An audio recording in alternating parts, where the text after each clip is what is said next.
Good afternoon, ladies and gentlemen. It is your boy CIZZY live action from Kansas City, Missouri. Another episode of the Culture Talks podcast. I am super happy to be here. Thank you all the listeners who've listened over 2020 and now moving into 2021. I appreciate you guys listening. And as I tell you guys every single week, we're about to have a dope guest. It's about to be a fire guest.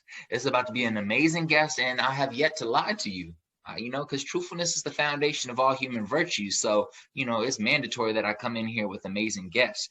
And with that being said, I'm going to go ahead and let today's guest introduce herself. Go ahead. Okay. Hey, y'all. My grandkids always say, you need to get a shirt that says, hey, y'all. I have to make one for you. Yes, there we go. My name is Sheila Johnson. I am a Kansas City native, born, raised, and currently reside. I am a product of the Kansas City, Missouri public school system. It's been a long time ago, but and I say that and share that because oftentimes we don't think that success can come out of public school systems, but it does.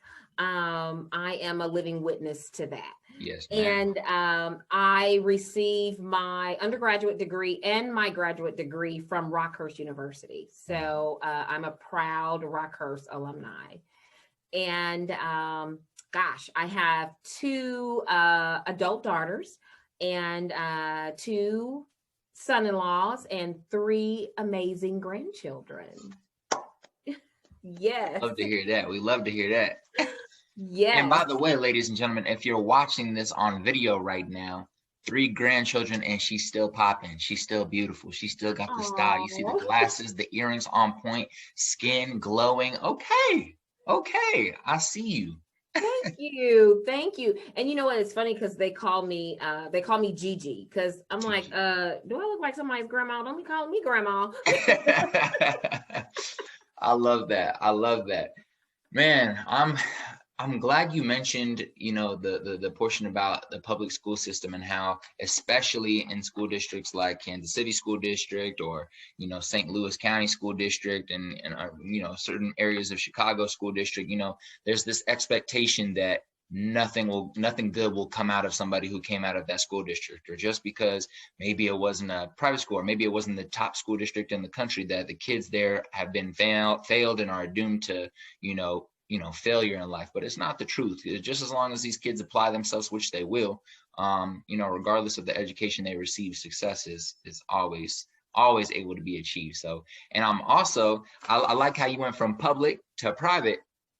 I like that. That's smooth. So let's jump in right there. Actually, why did you decide to go to university and what did you study? So I did not go back to school until I was an adult. Okay. And so, at this point I'm going, okay, what school is going to give me the biggest bang for my buck? Okay. And so in this region, Rockhurst commands attention. And so I knew that if I received a Rockhurst education, that first of all, I'm going to get a quality education. Okay. Yeah. And that the reputation would precede itself, and I can tell you that now I didn't get every opportunity that I went after, but I know having that on my resume definitely opened some of those doors just so that I can even have the opportunity to say, look at me, give me that opportunity. And so I also wanted a school that was small because I was going back as an adult, a single mom, raising 2 girls, and I didn't want to get lost in the shuffle. Okay. And so and they had, what I was looking for. So my undergraduate degree is a BA in organizational leadership. And my graduate degree, I have an MBA, and my focus was in marketing. Okay, I love it. And so I have a 2-part question. So number 1, being a single mother with 2 children, going back to university while you're an adult, that has to be challenging just on your mental, but also just physical, life, day to day. So how exactly did you move through that adversity or get over those obstacles? Because I'm sure there's other kids there and you're like, damn, you 5 years younger than me, 10 years younger than me. Yes. And you're just you know, like some people can act like they were just motivated the whole time, but I know there had to be moments where you were like, dang, do I really belong here? Or like, am I able to really do this? I have children. Like so how did you move through those obstacles? So you're right. It's not an easy thing, but my motivator was always my daughters Mm, because I set that tone. I am their very first role model. And so, with that in mind, and I wanted, and it was good that they saw that. They saw me set my alarm clock at 3 o'clock in the morning so I could get up and study, or finish a paper. And then, by 8 o'clock, we're out the door for school and work. And so, the long hours of toiling over it, going to the labs and tutoring and all of those sorts of things. And so, I had also my mother, and godparents and her whole family, the godparents' whole family, they were very instrumental in making sure that my daughters didn't miss activities just because I had to go to school.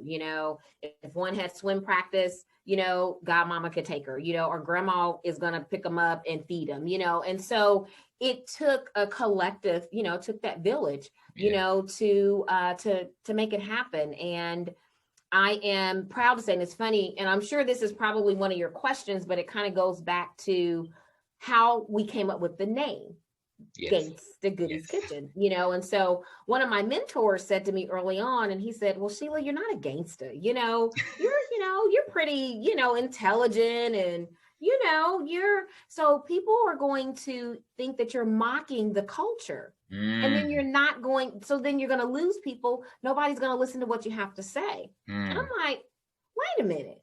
I said, as clever as you are, you mean to tell me you're looking at the word gangsta in its traditional meaning? man. Not the meaning that we put on it, but meaning that the majority culture put on it. I Yeah. said, let me break this down for you. I said, first of all, I was a teenage mother, first of all, out the gate. And went back to school, early to mid 30s, worked full time, dance coach at my oldest daughter's high school, PTA president at the other daughter's school, and I graduated with a 3.82 GPA. I said, man, if that ain't a gang, what is? Man, facts. Facts. Yes. Say And it so, again. yes. And so, but my primary motivation was my daughters. It was important to me that, in particularly my oldest daughter, who was born to teenage parents, it was important to me that she was proud of me, that she could look at me and go, damn, you know what? We may have started this interesting, not ideally. But look at her, she has not stopped, and I wanted them to see that and to know that regardless of what has happened, there is always a way to come back. There's always a way to not allow that situation to dictate your story, and so, and my mother, it was very important that my mother and my grandmother, because my grandmother would say to me, honey, I didn't leave you a whole lot of money. Okay. But what I did leave you was my name. Mm, So you make sure you carry it with dignity in yeah. everything that you do. Wow. And she was also the educator. She was adamant about, me reading and understanding what I'm reading and writing and being able to articulate it as well. And so, all of that, our ancestors, play a role in all of that. And so they guided me through it. I love it. I love it. I love it. There were so many gems in everything you just said. I was like, I don't know which one to pick out. But I love that. I love, the community, like stepping in and supporting, because, I think a lot of times it's, it kind of goes back to, unfortunately, how the majority sees us, and then how, considering the majority sees us like that, sometimes that influences even people within our own community to see us like that in the same way. So sometimes we can feel like there is no community, but there is. And, Yeah. and it's strong. And when people step up and really support each other, you never know what'll happen. You know, you see where you're at right now, and I'm sure there's, you know, many other people listening to this right now who had similar situations where they were struggling, but people stepped in to support and to make sure that like you said, village was there to hold each other up. And when the village supports each other, like, the village will thrive. And then from a Yes. village to a kingdom, from a kingdom to an empire. So, you know, I Yes. love that. I love that so much. And legacy, and you touched on legacy. And even though this might be a question I should have left for later, but I want to touch on it now. So in terms of your why behind why you started Gangsta Goodies, and why you're hustling so hard, you have so much content out there. Like, I was so surprised when I like went in, because I've heard about you before, like a few months ago. So you were already on my list. Like, I write down a list of people that I want to interview, and then I just reach out to them when I get to it. And so you were on my list for a few months, but when I went to like actually study and just learn a little bit more about you, I was like, wow, she has a lot of content. The website's on point. YouTube has crazy content. She's fun. She has guests, like all this. So you have so much out there, and you're working so hard to, like, you know, build this brand, and you have been. Why are you doing it? Like, what's the purpose behind building this, I'm going to use the word again, empire? Yes, because it is an empire. Yes, ma'am. Thank you.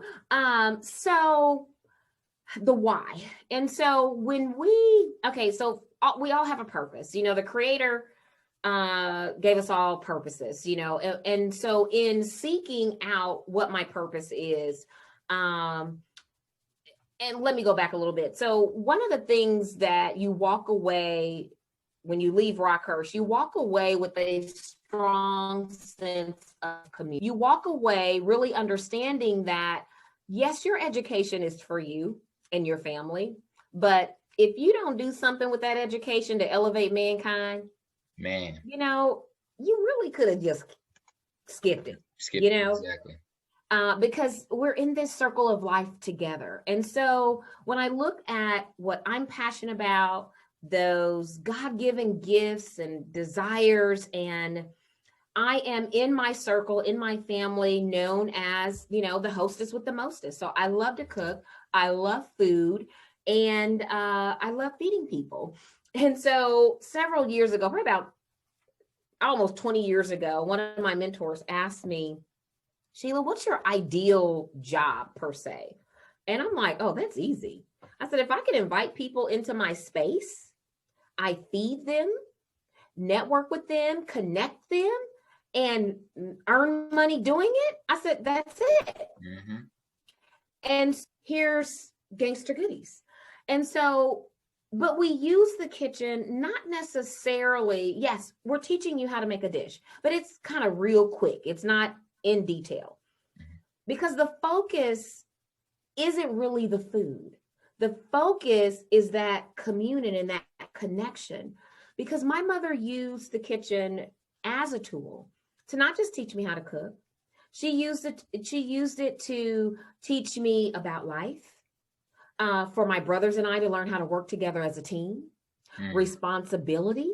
You know, I learned who my mother was as a woman in the kitchen through those conversations. I even learned how to play jacks on the kitchen floor while she was cooking. And so culturally for us, the kitchen has always been that hub. Okay. And then so I asked myself, I'm like, okay, I look around, what does it appear as though my community need some growth or an infusion of inspiration or whatever that may be. And I thought, we like to eat and we like to talk. Mm-hmm. And so let's do it. And so really my mother is my inspiration really for everything Gangsta, because my mother was shown up a gangster. And so being able to, we truly believe that being in the kitchen and cooking together is uniquely positioned to help bring families and communities together one meal at a time. And so that's why we do it. And oftentimes our guests have something that they're doing in the community that adds value. And so let's get that information out there. You know, Somebody may have a mentoring program for young men. You know what? You're raising young men. You know what? Connect with this program. Get them involved. You're teaching young girls how to sew. You know what? I sewed all of my maternity clothes because I had a sewing class. And so I knew how to do that. And so some of those things that we have kind of gotten lost along the way, it's like let's grab those back. Those things that bring us together, let's grab those back. And nothing does that to me better than being in the kitchen and cooking and eating together. I love that. I love that. And what that reminds me of is like how important actually food is to so many cultures, like across the globe, and how like food or drinking chai in the morning are like such what's the word? Such huge parts of the family life and the community life in different countries across the globe. Like every morning, like my family is from Tanzania, from East Africa, and like every morning that like we would wake up back home, like it's always like, chai on the table with like, small breakfast thing, and people gather around, they talk about like whatever it is, the plans for the day, the family, the health, like whatever's going on. Or when we would have our like family meetings, like the Gege family meetings, like they would all come from their different villages or their different parts and come. We'd have a lot of food, and then we'd chop it up about the finances of the family and like how to take care of this and how to take care of that. And it's like food is what brings everybody together, and is always the one constant in every important space, in conversation. So it's actually something that I've looked over so much until this conversation, which makes me reflect on that. So that is so important. And then you touching on, bringing people onto your show and bringing people to cook with you, but to talk about what they do is so important, because what you reminded me of when you say you sewed all your maternity clothes because you learned how to sew in a class, is like when we bring people together into the community who have so many different skills and get people involved in that, that's actually what community is. That's actually what group economics is. That's actually what like being independent in your community is. That's like the new Black Wall Street. If someone knows how to like sew, and you provided the opportunity for people to learn about them because they watch your show, and then they go hit them up, and then they connect with them. Oh, this person does mentoring, this person does finances, and you bring all these people together. Now we can all function within the community, let the money circulate, and also learn and grow with each other, all stemming from exactly. So I love that. And that again is like the true gangstaness of what you're doing. Absolutely. And it's like from there, like I already know the title of this podcast. It's gonna be Redefining Gangsta. So I love that. And that's funny you say that, because we have messages that we put out there, and the title of it is Gangsta Redefined. Ooh. And and we say, a gangster is not of average intelligence. A gangster has risen above what society has expected based on the color of their skin, maybe what side of the tracks they grew on, or their whole socioeconomic situation. And so it's funny you say that, because we put those messages out there because we want people to really understand what a gangster really is. We tell that story, we define that word, and stop letting others define things for us, Exactly. And so we're taking it and we're owning it and redefining it. I love that. I love that. That's so beautiful. I'm glad we're having this conversation. Me too. This is a great start to my day. So I wanted to ask, was this a part of your plan when you went back to school? Because here's the thing, you're building a business, and with what you just said right there about redefining gangsta and putting these messages out there, and then your website being beautiful, all the content you're putting out, it seems as if like you might have went back to school to like for organization, you got everything for that. But what was the reason for studying business? And after you answer that, like kind of just, what have you pulled from that to help? Yeah, so funny story. So I, get my bachelor's degree, and in my last class, it was a directive study class. So my professor said, hey, have you enrolled for graduate school? And I'm like, oh no, I'm done. It's a wrap. I'm going to take this and run with it. And so one of the things I always challenge my professors was, look, I don't have a leadership role yet in the work that I do every day. My most important leadership role is in my home, in raising my daughters. And so make this make sense, where I can apply these lessons to the most significant leadership role. And I say that I'll ever have, as a mother. And so he said to me, he said, I want you to reconsider. And this is why. He said, and I'll share my story. And so he said, when I went to graduate school, he said my income within a year increased by 30%, and it opened up this door and that door and all of that. And he said, Sheila, he said, first of all, he said, you're smarter than me. And he said, you way prettier than me. He said, that 30% that I saw, he said, you're going to do double that. He said, but I think that you will find that if you go back and get your master, he said, plus it's only going to take you another 16 months. Why not? And so, and it's so, and you know what? And he convinced me, and he said, and it convinced me because when he talked about my income increasing, I'm like, you know what? Why not? I'm already here at the door.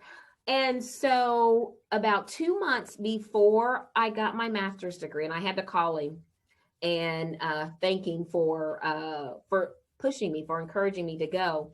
But I got a job offer that doubled my income. Wow. Before I even graduated. Wow.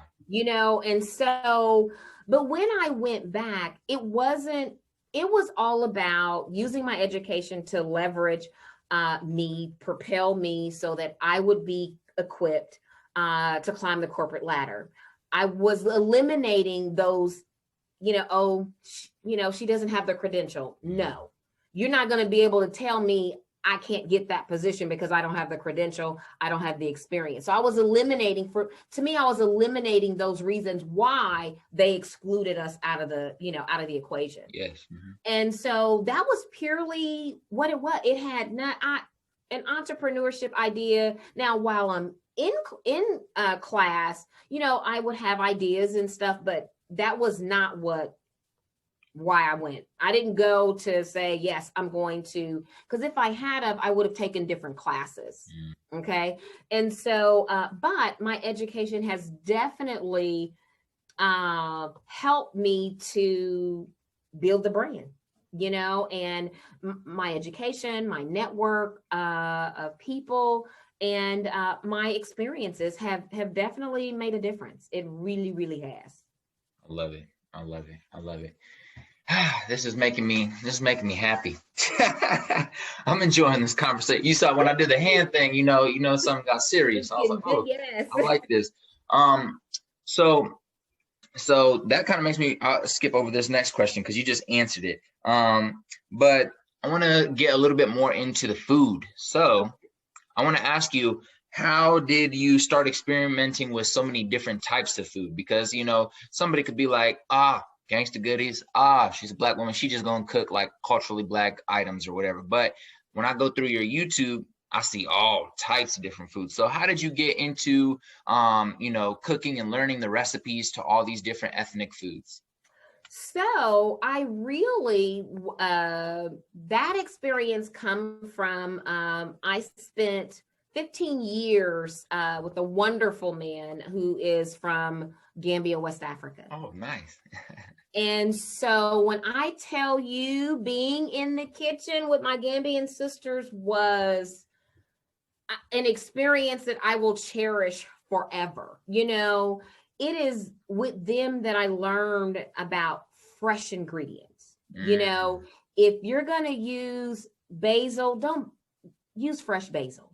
Use fresh thyme, use fresh ginger, fresh garlic, and it was because that's not how my mother cooked, my mother was from the South. And so it was that traditional Southern cooking that I grew up on.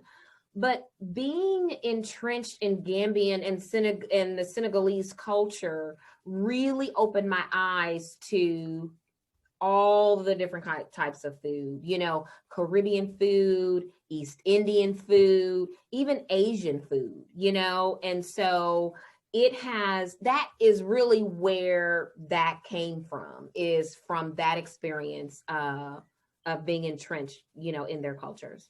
I love that. I love that. And if you had to choose the most underrated ethnic food, like in terms of, maybe a certain culture's food or a certain country, like, is there some food that you think nobody really like talks about that needs to be talked about more, or like whether it's a certain item or just the entire culture of their food? Like, what's one place that you think is underrated right now?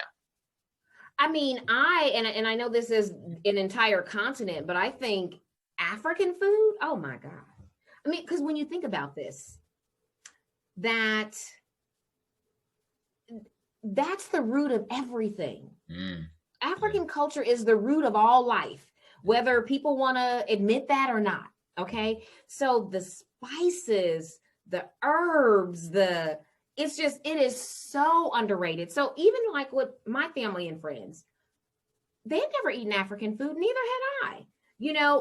And so through me, they're introduced to some of my favorite African dishes, but there's so much more, out there that we can explore that we don't explore because we've either been conditioned, to just stay in this little box, or we think, and I will say that African cooking is not like cooking here. Everything is fresh, and so they're not using a lot of processed stuff, and so it takes, we start in the morning and, but it's a wonderful experience, and it doesn't come quick. We're used to food coming quick, dinner being ready, 30 minutes, 40 minutes.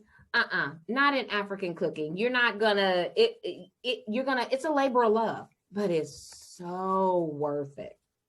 I love it. There are times when, I'll get a friend to call and say, Sheila, can you please make me, in Senegal, they call it benachin, but it is known as jollof rice throughout. Yeah. And I'm like, yes. Or can you make me some yassa? Or can you make me some supakanja, which is egusi in, same thing as egusi. Look, oh my God, make some fufu too. So I think African food and culture is just so underrated. In fact, one of my goals is to become, and of course I'll start in West Africa where my family is, and so is to share the culture and the food, just as Anthony Bourdain did.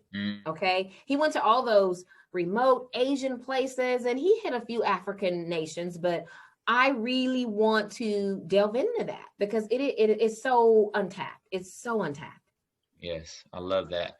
Hey, look, we're going to manifest that real quick. Ladies and gentlemen, Sheila Johnson is going to be on live TV on Netflix. She's going to have her own Netflix series called Gangsta Goodies Across the Globe. I'm just making this up. You call it what you want, but called Gangsta Goodies Across the Globe. And she's going to hit every single capital city in Africa and learn how to cook up the most fire things and show you around. It's going to be lit.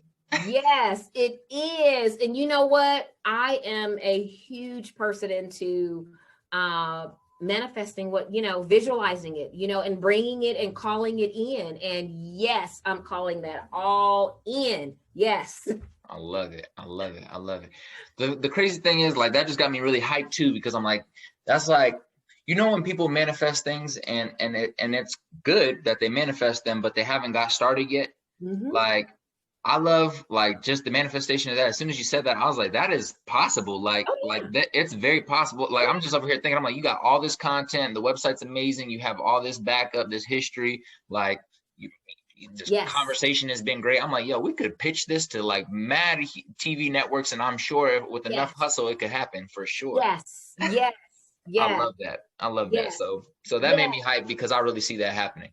Yes, me too. And I tell, my daughters, my family, I'm like, and I've been saying this for years, ever before we even taped our first episode, I had the name Gangster Goodies. I didn't know really what until about 2016, fall of 2016, we added the kitchen on it because I needed people to really understand this is about food, Right.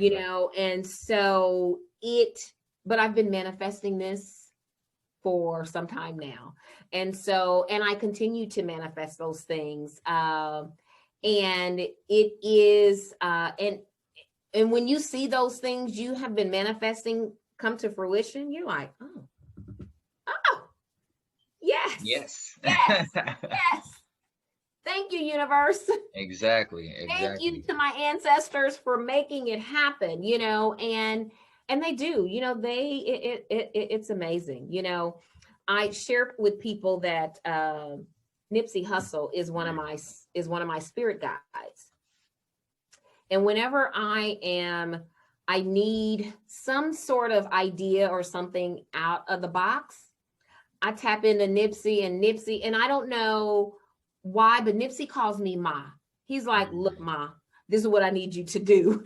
Look, Ma, have you thought about this? We were thinking before we did the t-shirts, and I thought, who wants a t-shirt, And so I could hear him say, look, Ma, I'm wearing their label. You wear your own. Yep. Like, baby, thank you. Thank you. And so there's so much power in that, and we don't tap into it, but this sister taps into it. I'm like, let's bring it on. I love it. Man, ladies and gentlemen, y'all better be enjoying this podcast right now, because she got me hyped and inspired over here, feeling like I'm ready to go secure a bag and change my legacy for the family. And I'm just hyped. So I hope y'all hyped too. This has been a great conversation. Yes. It's funny you say that about family and legacy, because my 14-year-old granddaughter, I'm like, look, honey, this is about you. Okay, so I'm gonna need you to figure out where you fit in. You're gifted, you're intelligent, and so where do you fit in this empire that we're building? And so she's decided she wants to learn how to sew, and so I'm going to teach her how to sew, and then I'm going to send her to classes so that she can really get into it. And at some point she is going to launch what we're going to call the Goddess in Training collection. So the Goddess in Training collection, well, let me back up. So we have the Gangster Goddess collection. It's an online boutique because, we're ladies, we like food, fashion, and family, And so she's calling it the Goddess in Training because it's going to be age appropriate clothing for girls 14 to 18. I love that. It's such a need. Such a need. And I'm like, honey, let's do it. She's picked out the sewing machine that she wants to get, and we're gonna make this happen, and let's do it. And so we have the kitchen, we have the collection.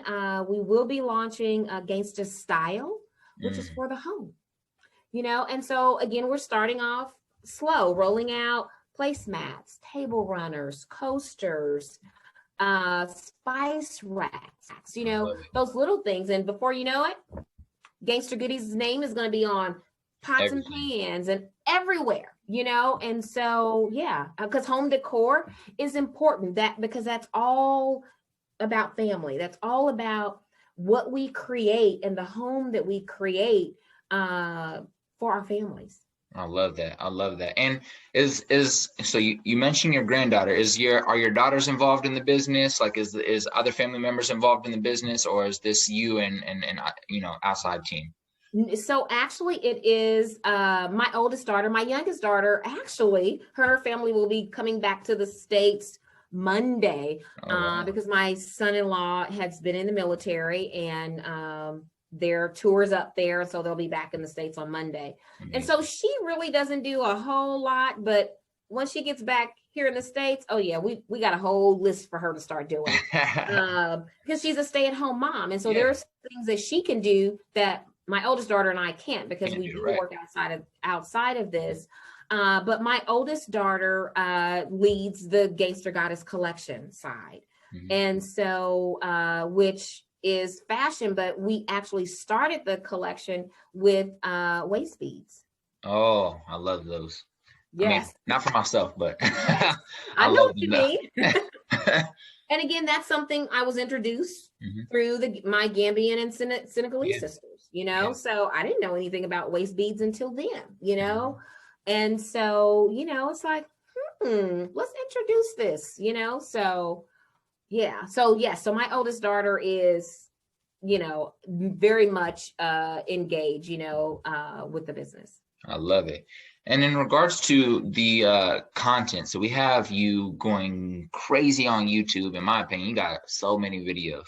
So going crazy on YouTube, the quality is on point. You have an ebook out, the website's beautiful. So like, when did you start? Like, was it as soon as you guys launched the brand, you started launching YouTube videos, or like when did you start creating content around the brand? And how are you going about doing that? Like, are you using an iPhone? Like, just for people, because a lot of times people think that things aren't possible just Yeah. because they have so much fear and so much just blah locked up in Yes. their brain. So there might be somebody out there who wants to start a cooking channel and they're like, bro, like I don't know how to blah blah blah blah. So yeah, just share like Right. a little bit more detail about like how you guys set up the YouTube channel and when and why and yeah. Yes. So we are actually going into our 4th year. We typed our very first episode on December the 18th, 2016. I love it. I love it. Okay. And we have been going on every week for the most part since then. Damn. Okay. A new episode Mhm. since then. Now, I did not initially start a YouTube channel because I didn't know to start a YouTube channel Right. because I ain't never done this before. And so what I was familiar with was Facebook, and that's what we did. Okay. So for the first year, I had 2 of my sister friends. One of the 2 of them would come over here every Saturday and they would literally hold the phone. Man. I didn't have even a tripod. They would literally hold the phone. Okay. So, and I didn't edit anything because even now, I don't know how to edit nothing. Right. But this is, and it is, people often that will stop them because we think, oh, we got to have this, we got to have this, we got to have that. As long as you got one of these, and let me tell you, this is what I tape every episode with. I love it. I love it. And it's, now a friend of mine does go in and clean it up and edit it, so that it looks nice, and he's like, look, Sheila, I'm not an editor, but I can make this, clean it up for you. And so we started, doing that. He's been doing that for several years now. But looked on Amazon, read some reviews on photography lights, and bought a couple of sets and eventually bought a tripod. And now I tape a show all by myself. I love it. Just me, and so now it took me a minute to get there. But it is doable. And I say to people all the time, if you can conceive it, you can certainly achieve it. But consistency is the non-negotiable bottom line. And that's in anything that we do, anything that we do. And like I am I've gained 23 pounds during COVID. Okay. I was already over anyway, but 23 on top of that. So, and this is how the universe works. I get a friend request from a young lady, and I'm like, gosh, she looks familiar. Well, come to find out, I used to go to her yoga class. Oh, wow. And I've been saying, you know what, I need to get Sheila, come on, let's reel it on in, honey. Let's get this 23 and then some off. And, so I reached out to her and I'm like, I'm there. And so even before this show and normally on Saturday mornings, I'm not up and moving around like that, but I was at that 9:00 class today. I'm like, no, I will be here 3 days a week, baby girl. Because I know that my body needs that consistency, so that I can get, to where my goals are, my fitness goals are. And yeah, it's not as difficult as I think we think sometimes in our minds, you know. And so once we started the YouTube channel, the website, the, you know, all the, now what we now have to do is get on TikTok, I hear. And so Yes, you do. But I have no doubt that you'll be able to kill it on there too, because we're gonna figure it out.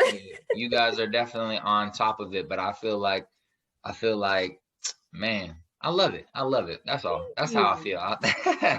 you. And again, I want to talk to the listeners, man. Like, if you're listening to this right now, heed what she just said. Consistency is really just the middle of, or you know, the center of like gravity, I guess you could say, for like everything that's going on in your life. Like, if you're consistent in doing what you would like to do, or doing the task that you need to do to get to what you would like to do, then you'll be okay. And it's funny because I made a video about that yesterday. I was like, listen, bro, it might take 10 years, but just as long as you're consistent, it might take 20 years. You know, and I know that sounds horrible, but just remember what Nipsey Hussle said: run your marathon, the marathon continues. You know what I'm saying? Yes. Like, you can't skip any stair steps. As soon as you start skipping, you're going to trip and fall, and you're going to fall down a couple of stairs, and then you're going to be mad because now you're hurting and you got to go climb up some stairs you already climbed up.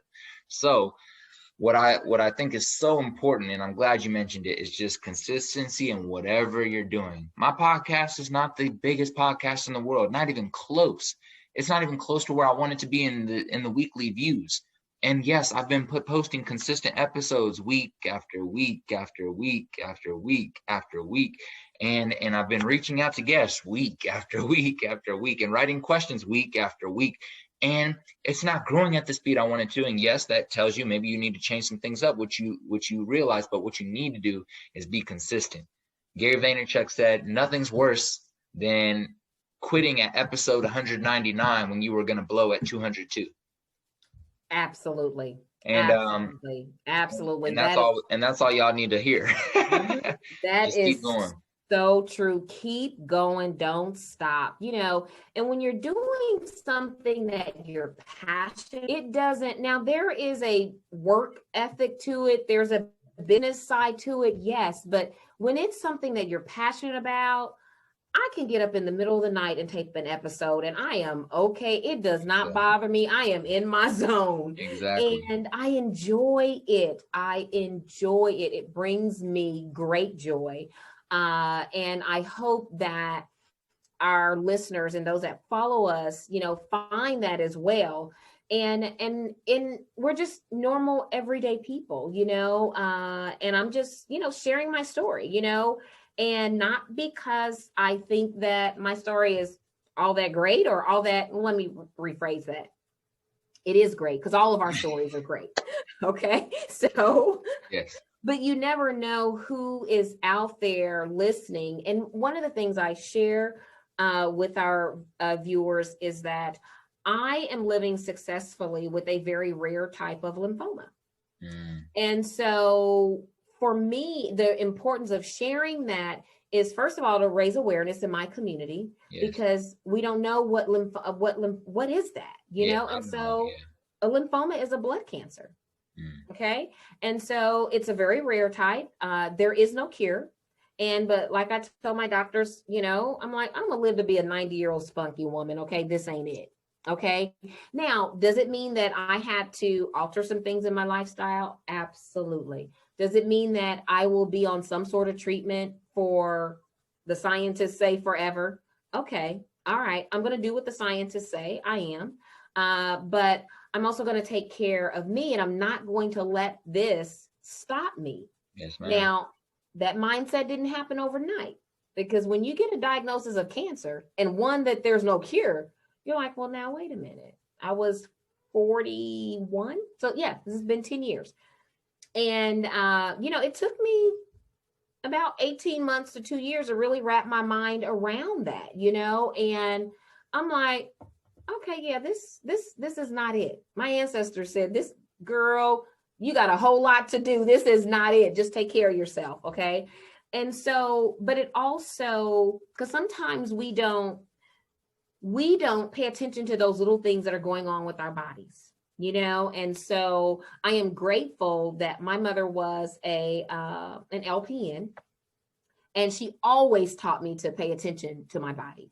And because of that, I was diagnosed at stage 1A. So it was early, because I didn't wait to go to the doctor, and they caught it, and we have found the treatment and responds well to it. And I'm, gonna always share that part too, because you never know who's out there who's battling something, and so going on with us, Black people, go to the doctor. Man, that's so important. Please. So Yes. important. So important. Not only is it important, just like you said, you never know what somebody's going through in silence, as much as I'm on here and on my Instagram, trying to inspire and be like, you got to get up and do it. A lot of times people will be in that zone, with something silent that they're going through. And, that's what goes through their head. But I have this going on, you don't understand what I'm going through. And that's true. I don't, because you're silent about it. But there's still people out here who are finding their way through that same challenge that you're going through, and they're making it happen. So, you being able to say that might open it up to one of our listeners to want to feel comfortable connecting with you. And now that's somebody's life that ends up being changed. So it is very important. So I agree. I love it. Again, I love this conversation. I like, kind of like yourself, like I just love doing the podcast and just enjoying the conversations, and I can wake up at any time of the night and just record it and just be happy with it. Like I can come home from a horrible day and get on an interview and just be happy regardless of who it is. But there's certain episodes and there's certain people who the energy and the words and what you have to talk about really just connects and hits home for me and makes me happy and joyful, like more than normal. And that's how you're making me feel. So I really appreciate this episode. This is definitely, I'm glad we were able to make this happen for sure. Me too. And I know exactly how you feel, because there have been, all of the guests are amazing, and their stories are awesome. But I've had some experiences where you had to be in the room to really feel that connection, like, wow. Yes. So I get it. I do. Thank you. I appreciate that. No problem. So I got 2 more food questions and then our bonus question, and we'll wrap it up. Okay. But my food question is, has there ever been an ingredient or a certain style of cooking that has been so challenging that you're just like, yeah, all right, I give up on it. I'm done with this one? Baking. I don't bake. Okay. I can't bake a cookie, a biscuit. Now, a biscuit I can do, but I'm not a baker. And I don't think it's because I think it's that challenging. It's just that I'm not a dessert eater. And so I'm really not interested in it, And so the times that I have, I'm like, why my brownies are flat, they're not fluffy, so. But baking does not come natural for me. And so it would definitely require me to do a whole lot of research and a whole lot of trial and error before, but I'm sure I could get it down. A couple of things anyway, but baking, I don't, not if it. Looking for desserts, I'm gonna call one of my sister friends to get that dessert for you, because shout out to the village, right? Yes. I love it. And then I wanted to ask, hands down, what's the best meal someone has ever made for you? So you didn't make it, you weren't in the kitchen, somebody cooked up for you. What's the hands down best meal somebody has ever made for you? Wow. I know that's a hard question, because I don't even know how I would answer it. When you love to eat, okay? Man, exactly. When I travel, my girlfriends and I travel and we narrow down the resort, they're like, well, Sheila's going to have to check out the restaurant. You can't until the food is, they already know that. So I'm the one going through making sure the restaurants, sounds like food that I would eat, because they're not foodies. So they could care less about the food. Right. But they know if I'm not happy with the food, it's not going to be a nice trip. I feel it. But I will tell you that one of my most memorable meals was, I can't remember what year it was, but I was in Gambia, and it was Eid. And I had never, of course, seen anything like this before in my life, but I go to my sister-in-law's house, and in the back, was the men had already slayed the lamb. And right when I get there, they are pulling the fur back. And then the men cut it up in big chunks, and the women, finish doing their thing. Okay. So I didn't think I would be able to eat it, seeing that whole process. But when I tell you, it was the best lamb I've ever had. And of course, the rice and all of the freshness, because everything's fresh, and that is also when I began to understand the importance of buying fresh food, because refrigeration there is a little different than it is, it can be, not for everyone, but for a large portion of the society, exactly. Refrigeration is a little different thing. And so, I don't buy meat if it's frozen. I want it fresh, and I only buy, it for a couple of days at a time, and put it in the refrigerator. I don't freeze it, and so they really taught me a lot about food, but that particular meal was one of my best, because I actually saw the whole process, and exactly from the bottom up. Yeah. From the bottom up, and just seeing the women, touching the meat and seasoning the meat and massaging the meat and then grilling. Oh my God. It was wonderful. I love it. I love it. I love it. And that was a great story too. I love it. I love it. All right. Again, I want to say thank you so much. So much for coming on the show today. I'm grateful for all the guests that come on, but especially, like I was just mentioning, for people who just provide a certain energy and an amazing story and are inspiring in the nature and how they speak. And so I really appreciate you coming on the show today. And we're going to ask you one final bonus question before we leave out.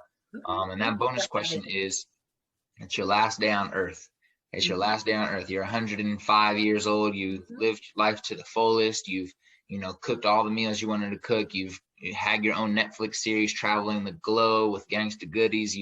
Your great grandkids got the bread. They got the life insurance. They got what they need. You know what I'm saying? They got the brand. So everything's lit. But everything that you've created, all the content you've put out there, all the stories, all the books, all your biographies that are written about you, they have to come with you into the next world that you go to, right? Mm-hmm. So you have to leave your great grandkids with one piece of advice. And this is the only piece of advice they're going to be able to remember you by. What are you going to tell them about how to live life? Wow.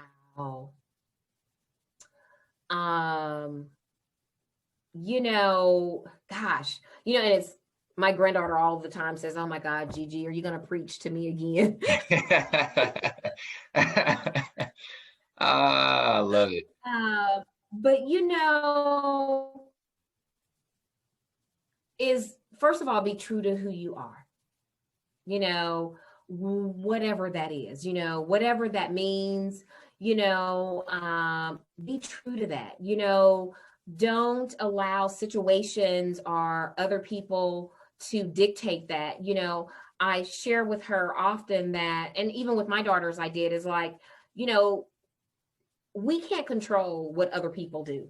We have no control over that, none whatsoever. But we do control how we react to that, yes, how we respond to that. Mm-hmm. And so always keep that in mind, and to keep a level of calmness, allow people grace, to make a mistake. We're human, at least, in this realm. Right. At least for now. At least for now. And just really be true to yourself, and, and be consistent. Be true to yourself and be consistent, I when I was telling my daughters, and my granddaughter was probably about 8 or 9 at the time when we were having this conversation, that when it's time for me to transition, I said, now, we're not doing that traditional put me in a box, put me in the ground, right? I said, so you guys are going to cremate me, and you're going to plan a fabulous dinner party. I love You're going it. to have cognac pouring, wine pouring, the best caterers wherever we are, a live band, a DJ, and you're going to show pictures of me traveling and the work that I've done. And then you're going to take those ashes and you're going to go someplace that I hadn't gone, and you're just going to spread them in the ocean. I love it. My granddaughter says, Gigi, that means you're going to come back as a mermaid. Ooh. I said, you know what? Only my granddaughter would make that assertion. I like that though. That's fine. Connection. I said, you know what? You're right. I'm going to come back as a mermaid. Yes, exactly. That's fire. I love that. That's an amazing story.